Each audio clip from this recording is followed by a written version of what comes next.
Hello, and welcome back to the arcade. As always, my name is Sean, and I'm glad you're here for Blighted Skies. And as you can see, we've been a little busy. We did a lot on stream a couple days ago, and we started Saltrot Strand. And this is the entrance right through here, from Spring Marsh into Salt Rock, with a statue of one of the original council members. A small camp kind of holding back the spores of the red mushrooms that seem to be causing everything to go mad. Or at least be aggressive. And with Salt Rock, we did a little bit of build. We built this here.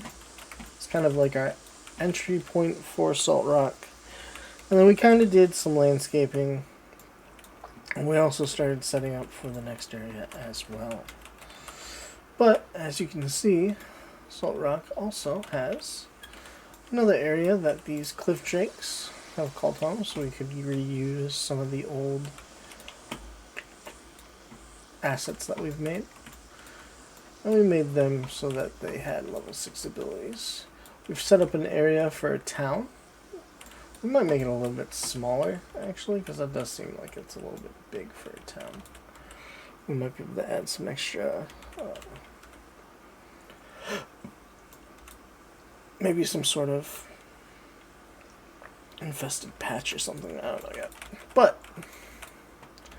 the other thing, we wanted to add some quest zones as well. This will be our next area to have a dungeon. And it's called the Salt Rock Depths. Or Deeps. We should change it to Depths. I like depths more. Roots may rot and stones may sink, but the song of the firstborn shall endure the tides. And that's kind of like the idea behind it. The idea behind the dungeon, because we did, as you can see, we have set up most of the dungeon. We just need to finish building up the bosses, placing treasures and everything like that. But the idea is you enter into this cave that is overtaken by the myconoid cultists. And you find a key, and the key takes you into an ancient tomb that used to be used by the myconoid cultists. And within there are 2 mini-bosses that they have to get through to get to the final boss. So we'll end up going up through here, clearing the dungeon, and having to fight the boss. One of them is the voice of the Hollow Choir.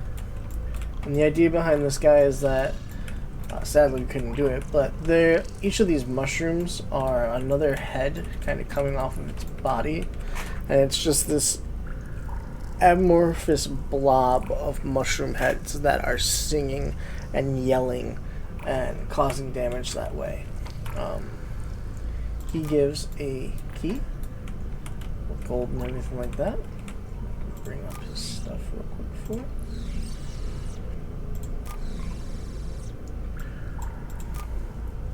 He has Hollow Refrain, Pestilence Cacophony, the Spore Cantile, Shattered Song, Maddening Pulse, and the Many-Mouthed Hymn. He also has 2 phases. He has his original phase, which is 120 HP, and a second phase, which adds Hollow Refrain and Pestilence Cacophony. So he will only get these 2 abilities during his final phase. The rest are all during his first phase. That's very simple. He has a small area sniper range basic attack that does 3 damage, slows for 2 seconds, and weakens for 5%. This is his basic attack. Okay. The Many-Mouthed Hymn is a large damage with a 30-second cooldown, within melee range in a large area, so area around him. Shattered Song is instant cast within melee range, and it's basically a stun and damage. We might even add a weaken into that, because he is very slow. Very slow. Oh. 45.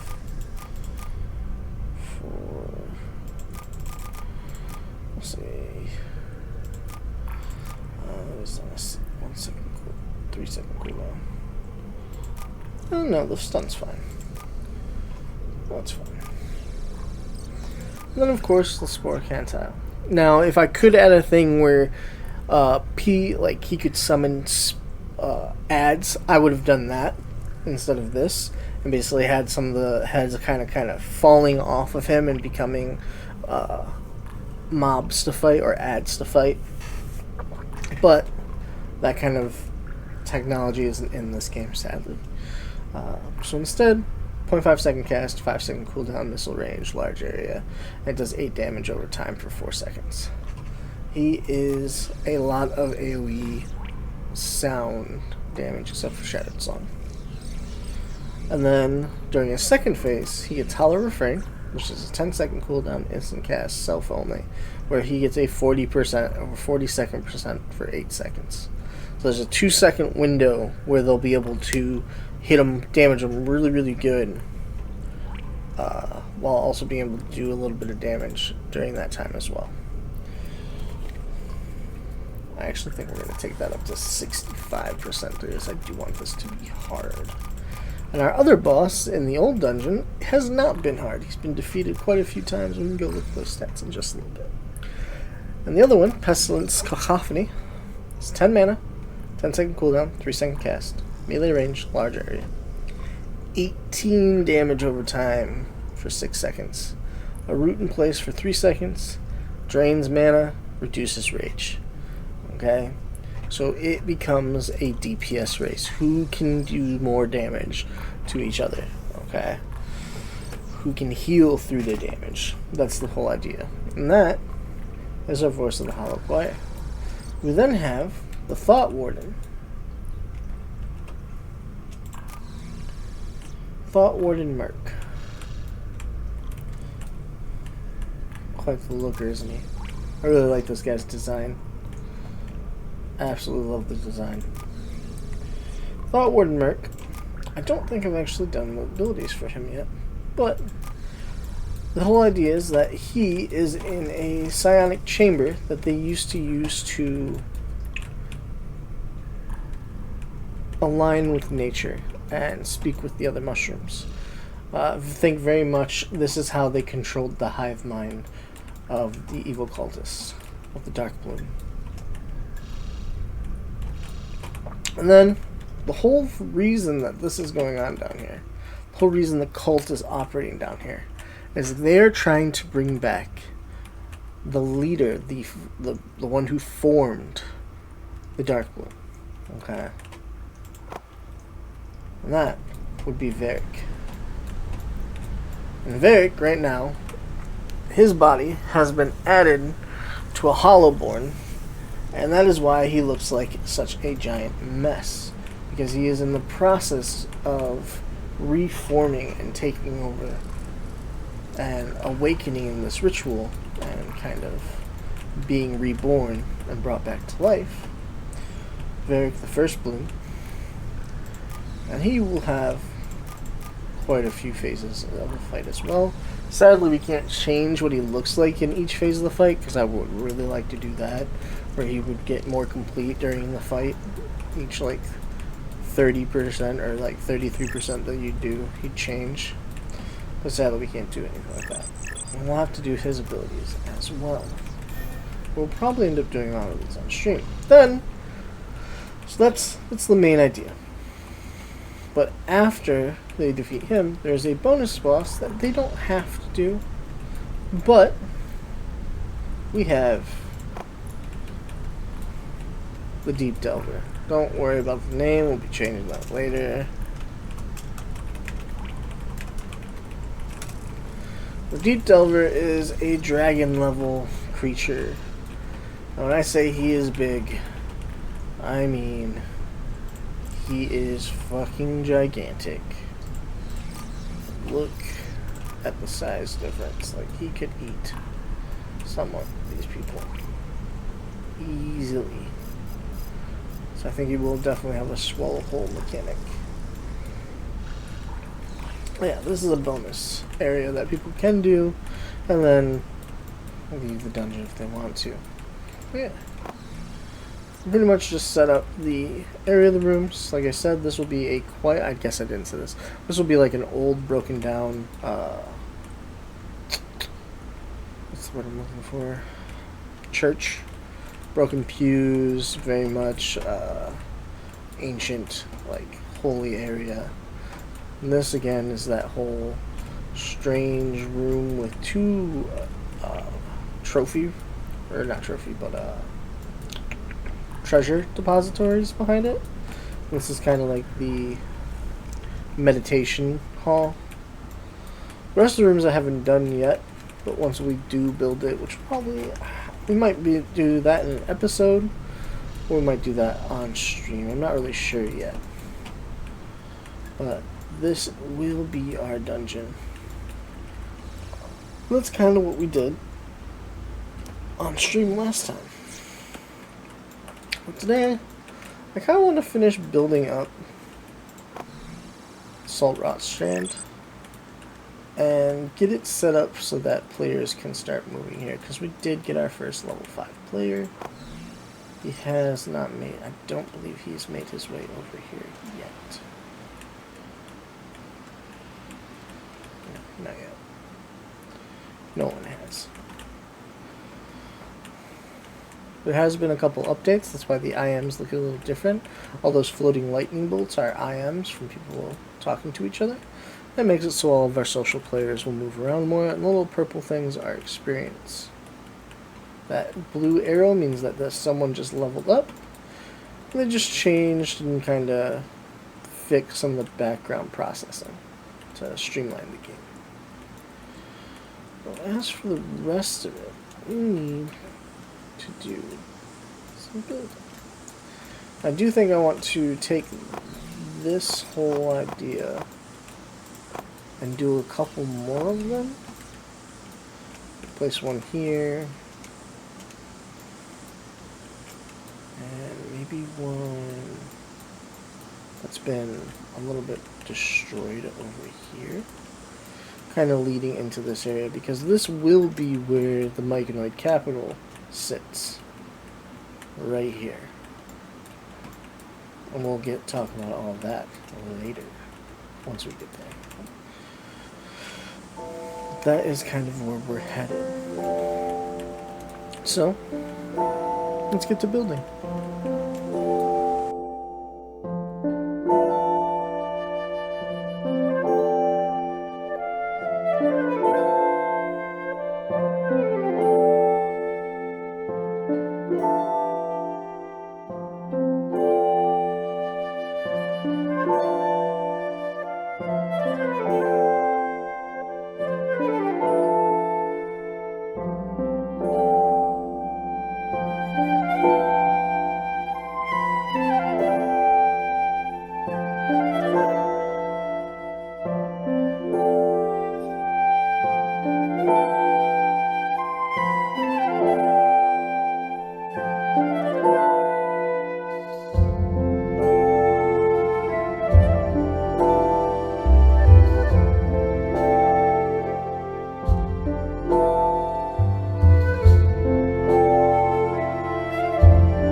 So, we have the head of... I don't know yet. If you got a good name for our statuesque person here, our Myconoid, one of the original console, go ahead and throw it in the comments below. Well, as for our last one, our last statue,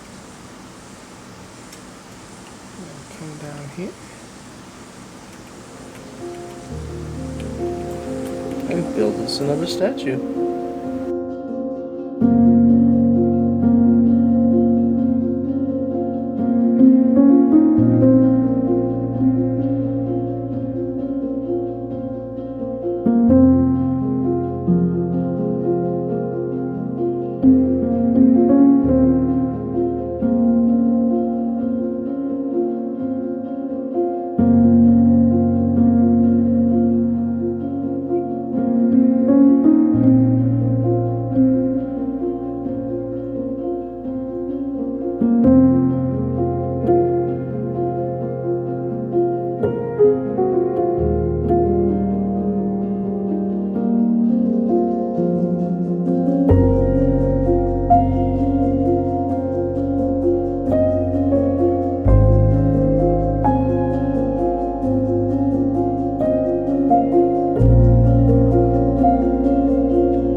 Welcome back.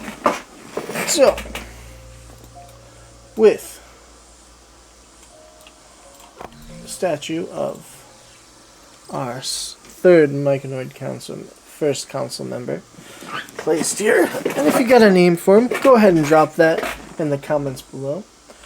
We'll be writing up a little bit of lore for our world here in just a bit to release with everything. Probably do like a whole lore video once we're done building. We have the forward base camp of the combined forces of the Myconoids, the Myconoid Kingdom, and the Kingdom of Salandria. Kind of set up here with the cultist here.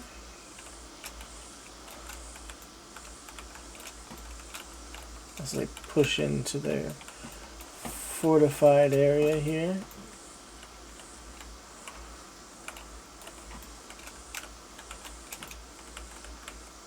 And then the desecrated statue of one of the areas. We'll put another war camp probably over here as well for the Mycoids. Kind of pushing into the enemy of this cult that has kind of come out and shown its true purpose in trying to take over and let the darkness that is now permeate, since there is no sun anymore, and let the mushrooms grow and take over whatever means necessary.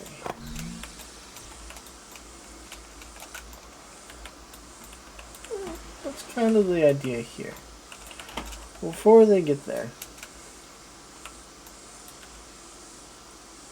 we'll come here, and we'll get a quest from this Artemund, and he'll have them go check in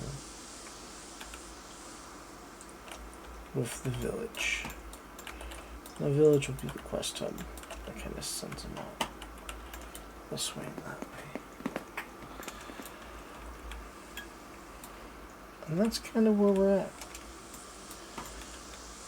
Got a couple statues done, a couple quest areas done, some setup and infrastructure for our players. Now we just got to finish fleshing out the rest of the quest zones and this little town over here, as well as maybe something up over here as well. Maybe we'll throw a cave in. No, we'll put the cave over here. I do like making caves. Yeah. So far, so good. It's looking pretty great. As always, if you're still here, thank you for coming to the arcade. Hit that like and subscribe button. It helps out me and the boys. And as always, have a great night.